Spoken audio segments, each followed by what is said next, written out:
Los pititrasgos.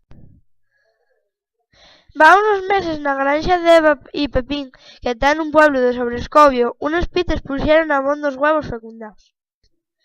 Una noche los trasgos de la granja vieron que los pitinos estaban a punto de salir y decidieron hacer una chancia. Agarraron huevos de codorniz y cambió los alespites por los suyos.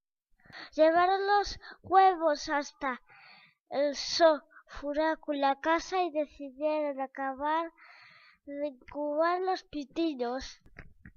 Cuando todos los huevos eclosionaron, hubo revuelo en la granja, pues no era normal que en el pitero aparecieran codornices y que del furaco de sobra os salieran pitinos.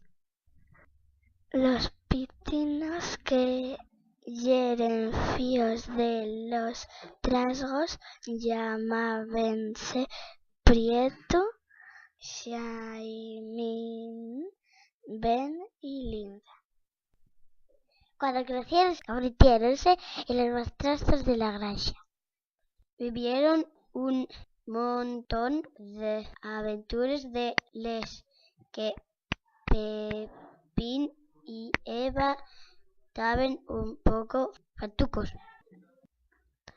Picaban la ropa de los dueños y al día siguiente andaban con la ropa afuracao.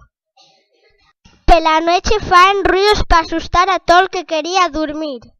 Molestaban al resto de animales que no paraban de correr por toda la granja.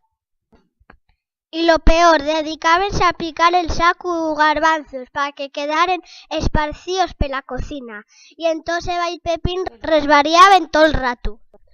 Todo esto es lo que puede ocurrirte si unos trasgos crían pitinos en tu casa. Fecho por los nenos de la escuela de Rusecu.